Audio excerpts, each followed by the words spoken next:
Film diawali dengan seseorang misterius yang sedang menyiapkan peralatan psikopatnya, dari mengasah kapak, mengambil rantai berkarat, sampai gergaji milik Pak Haji juga dibawanya. Tak lupa membuat sarapan agar lebih strong menghadapi kenyataan yang begitu perih. Singkat cerita, scene berpindah ke dalam sebuah bus pariwisata yang mengangkut ciwi-ciwi gemoy dan remaja-remaja mupeng hendak study tour. Terlihat gadis cantik dan menggairahkan bernama Dek Fei. Ia yang memiliki semangka ginuk-ginuk membuat para remaja Kang Colai tak bosan-bosan memandanginya.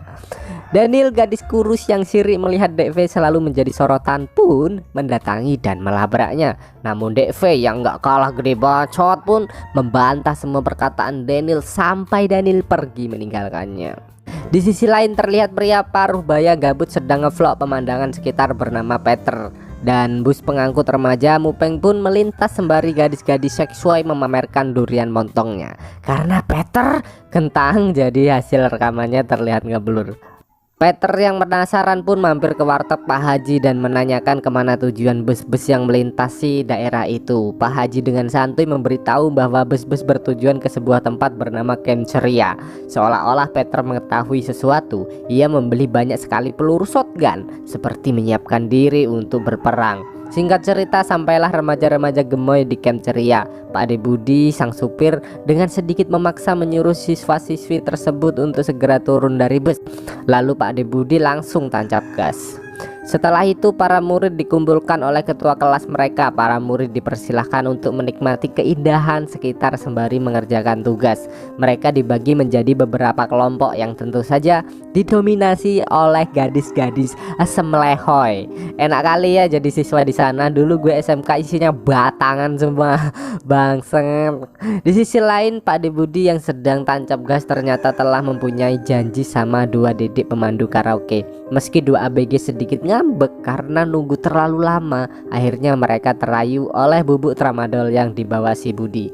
Tak sabar memuaskan batang kekarnya, si Budi langsung nongki di tempat yang sepi dan terjadilah skide papap bus bergoyang kencang. Namun sedang asik-asiknya mereka melepas rindu, tiba-tiba datanglah pria misterius yang mempunyai visi foya misi foya visi misi foya foya bosku. Enggak ding. Datanglah pria misterius yang akan menumpas kemaksiatan di muka bumi ini. Tak butuh waktu lama, kampak psikopat melayang dan memenggal kedua gadis cantik itu. Si Budi yang sedang menikmati bau terasi kenikmatan pun tersadar akan keganasan Pak Dekopet, dan alhasil mereka bertiga koid di tempat. Kembali ke siswa-siswi tadika mesra, Fei yang sedang memandangi keindahan kucing tiba-tiba dikagetkan dengan suara di balik jerami. Fei yang penasaran pun mengeceknya dan ternyata si gendut mupeng sedang memandangi keindahan tubuhnya. Fei juga merebut buku si gendut yang berisi sketsa gadis-gadis swag-swag. Karena malu, si gendut langsung kabur meninggalkan Dek Fei. Di sisi lain terlihat dua remaja natskal lagi asik nyimeng, tiba-tiba dikagetkan dengan kedatangan Kang Ternak yang memergoki mereka. Dua remaja natskal pun dihukum membersihkan kandang ternak, sedangkan Kang Ternak merebut rokok Bob Marley sambil membaca majalah dewasa.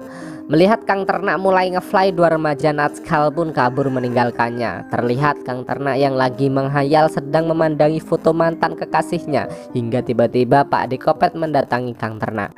Namun karena efek udut Bob Marley, ia mengira bahwa Kang Kopet sebagai mantan kekasihnya. Saat Kang Ternak mencium rambutnya Kang Kopet, ia terheran-heran karena rambutnya yang kasar dan bau ketek. Dan biasalah, Bro, life is much too short to be taken for granted.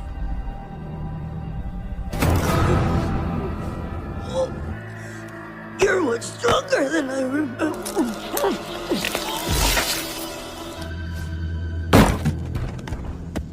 di lain tempat, Peter yang telah curiga akan ada pembantaian di Camp Ceria, ia mengunjungi polsek setempat. Peter bertemu dengan sheriff cantik nan gemoy bernama Dek Jupe. Peter mengingatkan untuk segera mengevakuasi anak-anak di Camp Ceria karena akan ada pembantaian hebat di sana.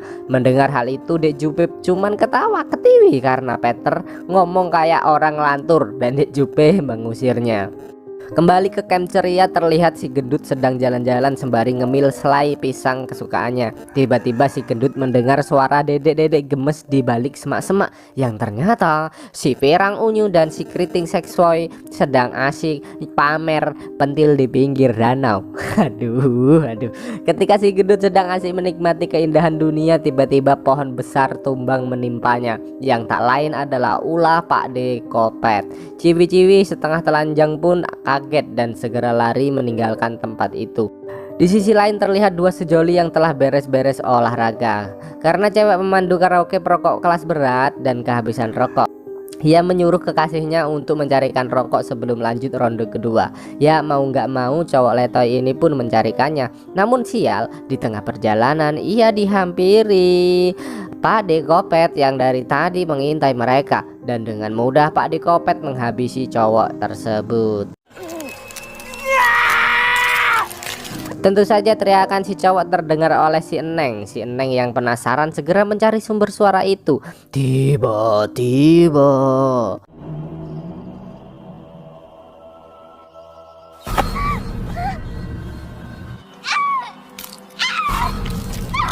si Kopet datang dan menekuk-nekuk tubuh si Eneng bagaikan meja belajar. Saat Pak De Kopet menaruh nampan di atasnya, malah jungkat-jungkit, nggak stabil. Pak De Kopet yang nggak suka gelai pun melempar si Eneng ke kayu hingga ya sudahlah. Singkat cerita, Sheriff Jupe yang sedang asik menelepon mantan tiba-tiba dikagetkan dengan suara aneh dari luar. Dengan penasaran, Dek Jupe memeriksanya, namun tidak terlihat siapapun di luar. Tiba-tiba Pak De Kopet berada tepat di depan Dek Jupe. Kalian gak usah heran kalau Pak De Kopet cepat pindah ke sana sini karena Pak De Kopet telah mewarisi jurus 1000 bayangan milik Naruto. Setelah Dek Jupe terlempar, ia langsung menembaki Pak De Kopet sampai terjatuh. Dek Jupe mendekat dan menembakinya lagi untuk memastikan ia telah membunuhnya. Dirasa sudah aman, Dek Jupe segera meminta bantuan. Tiba-tiba ya kalau si Kopet mati filmnya tamat dong. Si Kopet manusia mutan, masa iya seletoy itu. Dek Jupe pun ngerayap dengan kampak yang menancap di punggungnya. Dengan sisa-sisa tenaga, Dek Jupe melawan dengan alat-alat seadanya. Namun anehnya Pak De Kopet seperti terbakar saat Dek Jupe melempar suatu cairan di dalam gelas dan Pak De Kopet langsung kabur meninggalkannya. Di sisi lain, kalian ingat kan dengan gadis seksoy yang mandi di danau tadi? Mereka yang sedang asik ngobrol santuy tiba-tiba dihampiri si bro remaja mupeng yang mengajak segini papap dan berpesta ria bersama.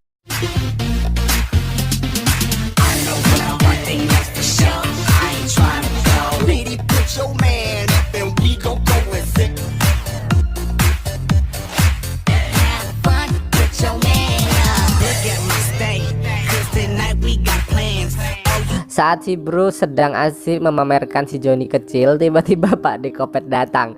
Kedua gadis itu segera berlari meninggalkan tempat tersebut. Namun si bro yang masih tidak percaya dengan kedatangan Pak De Kopet hanya bisa plonga-plongo, tidak bisa berbuat apa-apa. Hasil ya modar buat mainan Pak De Kopet lah apalagi. Setelah menghabisi si bro, si Kopet menyusul dua gadis seksoy yang masuk ke dalam hutan. Dan sialnya si Keriting Seksoy terkena salah satu jebakan yang telah disiapkan Pak De Kopet. Si Pirang yang ketakutan pergi meninggalkannya. Pak De Kopet pun datang dan tak berlama-lama langsung menancapkan kapak ke muka gadis gemoy tersebut. Alhasil keran air mengalir dengan deras. Aduh ngeri. Kembali ke si Pirang, saking takutnya ia beralih secepat mungkin tanpa mengetahui arah dan tujuan. Hingga 1000 bayangan si Kopet tiba-tiba berada di depan si Pirang dan memukul wajahnya sampai aduh. Gitulah. Sayang sekali padahal si Pirang adalah bibit unggul yang perlu dilestarikan, tapi malah koit.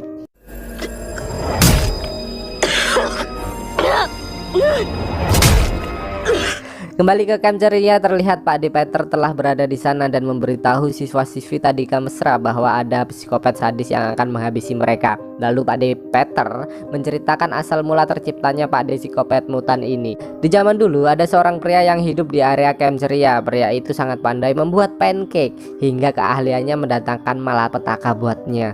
Datanglah seorang pria pemburu dolar yang ingin membeli resep pancake pria tua tersebut. Merasa pancake resep keluarga dan harus menjaganya, pria itu menolak tawaran si pemburu dolar hingga pria tua dibunuh dengan cara dicelupkan ke panci berisi sirup pancake yang mendidih dan merebut resep secara paksa. Hingga akhirnya Pak Dikopet kembali bangkit dan bersumpah akan membunuh semua orang yang berada di wilayah kekuasaannya. Itulah informasi dari Pak De Peter. Namun seperti biasa informasi Pak De Peter diabaikan dan tak dihiraukan sama sekali.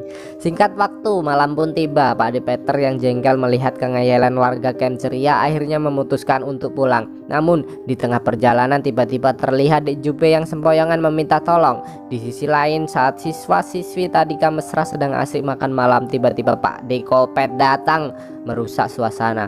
Si Kopet pun melempar kampak ke arah siswi yang terbengong melihat kedatangannya.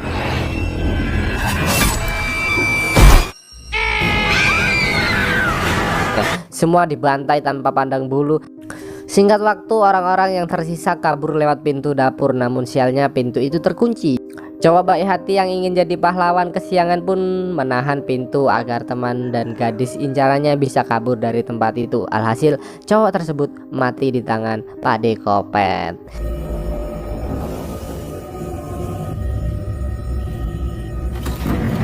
Ingat kan siapa gadis yang selamat ini? Ya, Dek Fei, gadis pemilik durian montong di awal film yang jadi sorotan muda-mudi masa kini. Dek Fei dan teman gendutnya segera berlari sekencang-kencangnya dan sampailah mereka di sebuah peternakan dan bersiap-siap menghadapi Pak Dikopet dengan alat seadanya.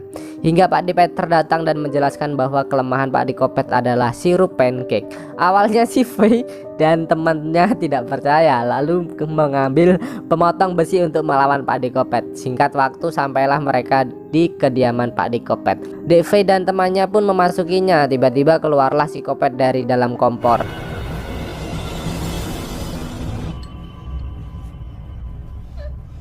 Dengan rasa takut si gendut berjenggot ini mengambil pemotong besi yang dibawa Dek Fei untuk menghabisinya. Namun sial sekali alat itu tiba-tiba tidak berfungsi. Pak Dikopet pun merebut dan membuang alat tersebut.